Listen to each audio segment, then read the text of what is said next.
Hi everyone, George here, and I wanted to give you a full update on my Aquascaper 1200 because it's looking particularly good right now. I have a lot more time on my hands obviously with current events, and so I really wanted to make this video a bit more special than usual. Hopefully a mixture of eye candy for you, maybe some inspiration and also some education as well. I'll talk about the individual plant species and some of the techniques that I've used to create this aquascape. There is a complete playlist dedicated to this setup, setting up from empty all the way to what you see right now. So if this is something that interests you, creating something like this, then do consider watching that playlist right from the beginning all the way through to now, and you'll hopefully get a much deeper understanding of how this was created. So this is an Aquascaper 1200. I won't go into all the technical specifications because that is in previous videos, and I want this to be more of a kind of therapeutic style video. But it's an Aquascaper 1200. It holds about 85 US gallons or about 300 litres. The lighting is the Twin Star 1200 SA, and it has pressurised CO2 and an Oise Biomaster 600 thermo filter. All of the plants are easy category, which I think is really quite special because it shows that you don't necessarily need advanced or demanding plants to create a beautiful aquascape.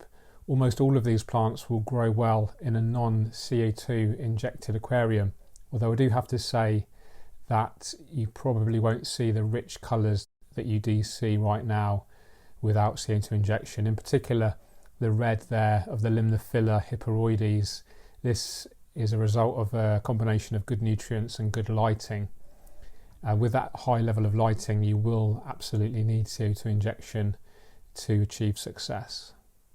So as you can see, it fits in really nice in my living space. It's actually been repositioned recently next to my desk, which has been a really great move because I spend so much more time now observing this aquarium and making tiny little daily maintenance sessions on it, and I find this so therapeutic. I don't just enjoy looking at this aquarium, I really enjoy maintaining it, and this gives a sense of mindfulness, and I think caring for something else that's in our control can really help us, give us a sense of purpose and value. You know, with everything that's going on the outside world today, we can feel a little bit out of control. So I think, you know, really connecting with your aquarium is a great idea right now at this time. Here you can see the beautiful Limnophila hyperoides close up. This is filmed first thing in the morning before the leaves have had a chance to open up properly, so they're actually more vertical than they normally are, but you get to see the undersides of those leaves, which I think the colour is absolutely magnificent. The main kind of focal point plant here, as you can see, is the Microsorum Pteropus trident, and I have had a lot of comments saying this looks a bit like a ram's head or some sort of bull, or, you know, some sort of mammal with the two horns coming out, and I have to agree. Here we have a baby male Epistogramma cacatoides. There is actually another juvenile in here as well somewhere. They tend to hide away quite a lot. They're quite shy at the moment, but I'm sure they'll get more bold as they get older. Over to the right there you can just see the Asian rummy nose, the male and the female. The males are with the red heads and the females are a little bit more drab. There's another male there just in shot. Here's the Hygrophila siamensis 53B. This is a fast growing stem plant, very easy, perfect for low energy setups. And as you can see, it's doing really well in this higher energy setup. The leaves are actually quite pale, and this is an indication that maybe the nitrogen levels are a bit lower. Maybe I need to up the liquid fertilizer dosing.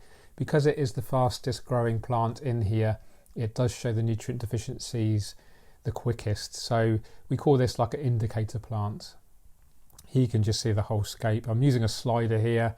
It's not an electronic slider, so I'm trying to do it as smooth as I can with my hands. I think it looks okay. Here we've got a real good mixture of Cryptocorini species.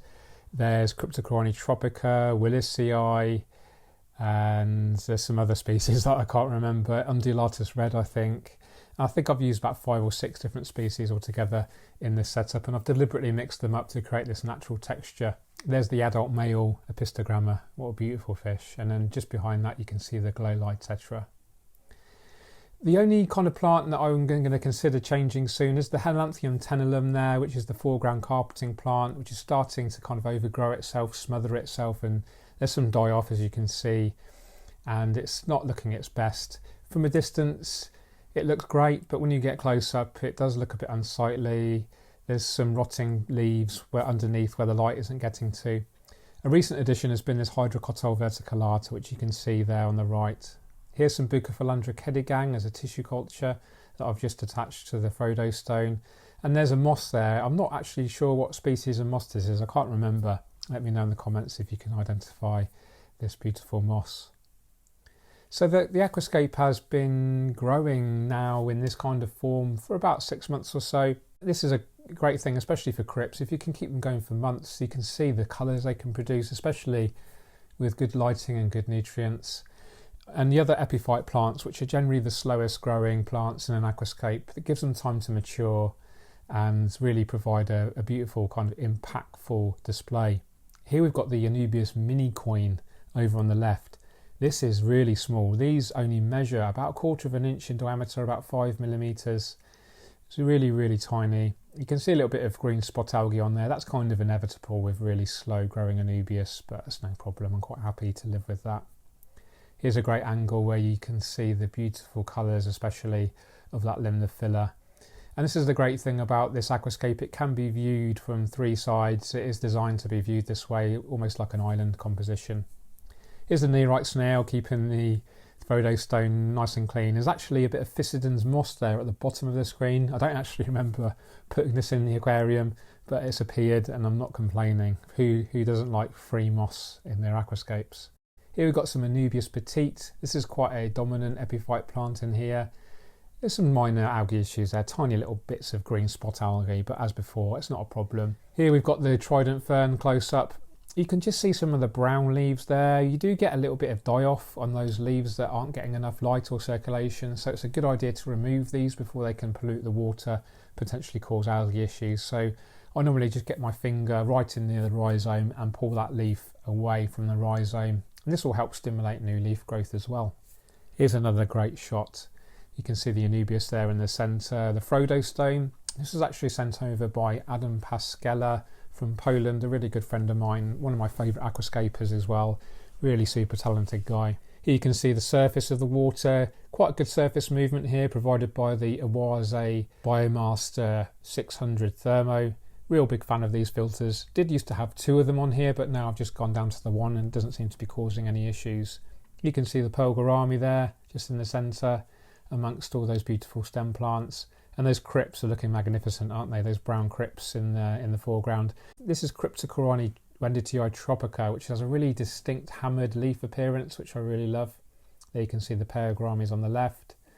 And we're just kind of sliding over to the right. I love this shot.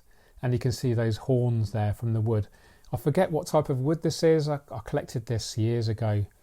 Fun fact for you, I used to do shop reviews, store reviews for Practical Fish Keeping magazine, which is the UK's best-selling aquarium magazine. And every month or so I used to visit a bunch of stores and review them for the mag. And then because I'm an aquascaper, I obviously used the opportunity to hoard Hardscape. So I always used to buy at least 1 or 2 pieces of wood or rocks every time I visited a new store, and hence why I have a very good collection now stashed away in my garden.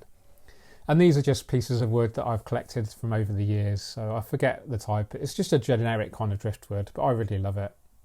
Here you can see the Apistogramma in the foreground with the glow light tetras there on the right.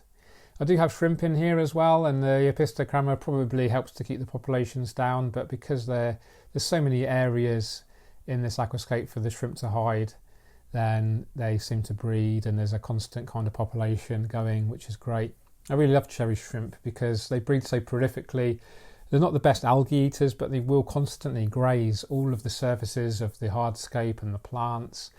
And I find this helps to actually prevent the algae. They don't actually eat the algae very well. You can just see an amano shrimp there on the left. They don't actually eat the algae so well, but because they're constantly grazing, this biofilm can be really effective at preventing algae. And with algae, prevention is always better than cure. Much easier to prevent algae from occurring in the first place than it is to treat it. So I do big water changes on this. I am at home a lot more now, obviously. I'm not doing any travelling. I am doing water changes on this every 3 or 4 days, normally about between 60 and 80% water change. Sounds like a lot, and it is a lot of water, but I find the plants and the fish and all the livestock just seem to respond really well. As you can see, no major algae issues, really healthy fish, healthy plants, and a beautiful display.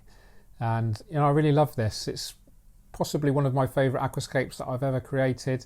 Maybe not the best in terms of composition and complexity and other things, but I've just really enjoyed living with this, especially at the moment in this time that we're going through, spending so much more time at home, observing my aquascapes, enjoying them, maintaining them, and using them as a therapeutic tool.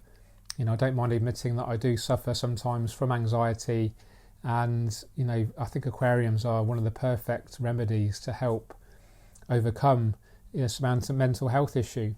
And if you're at home right now and you've got an aquarium, I'd really encourage you to spend more time with it. If there's some room for improvement, or you want to try some new plants out, maybe some new products, and go online. You might be on restricted travelling, so you might need to purchase stuff online, but do consider doing that. I think it's important to support our local aquarium businesses. And here's a sneak preview for you. You can see the 3 empty aquariums there on the right.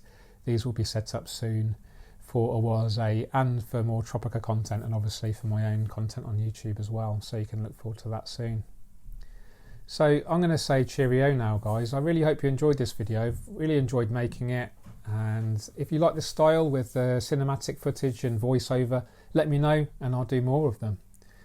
Okay, you take care. Really take care, and take care of others at this challenging time we're going through. I hope you're all well. Keep on scaping. Cheerio.